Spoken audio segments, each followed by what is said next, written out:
Latar belakang. Berbagai fenomena alam telah terjadi hampir di seluruh belahan dunia. Hal ini terjadi karena berbagai faktor, mulai dari alam itu sendiri, bahkan akibat kelalaian manusia. Namun kedua faktor tersebut bisa menjadi cikal bakal terjadinya sebuah gempa bumi. Gempa bumi merupakan getaran yang terjadi di permukaan bumi yang diakibatkan pelepasan energi dari dalam secara tiba-tiba dan menciptakan gelombang seismik. Gempa dengan skala yang besar mengakibatkan kerusakan runtuhnya bangunan.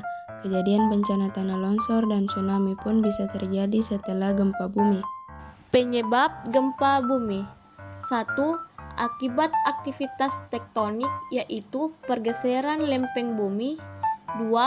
Tumbukan benda langit yang jatuh ke bumi. 3. Akibat reruntuhan pada daerah kapur dan pertambangan. 4. Gempa vulkanik yang terjadi sebelum meletusnya gunung api. 5. Aktivitas manusia seperti peledakan nuklir dan sebagainya.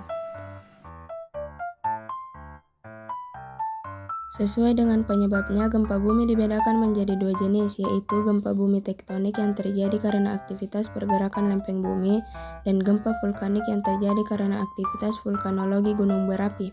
Tanda-tanda gempa bumi. Biasanya akan ada awan berbentuk seperti angin tornado atau pohon dan ranting.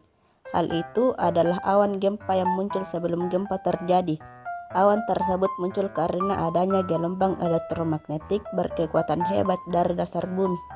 Jika berada di dalam rumah atau di gedung, jangan menggunakan lift. Berlindunglah di tempat yang aman jika terjadi gempa. Jauhi kaca, cermin, dan benda-benda yang tergantung. Dampak gempa bumi. Pertama, guncangan atau getaran. 2. Tanah menjadi cair. 3. Tanah longsor. 4. Tsunami. 5. Kebakaran.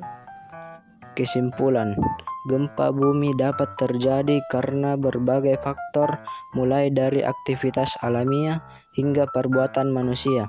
Adapun dampak yang diakibatkan mulai dari kerusakan ringan hingga kerusakan yang parah.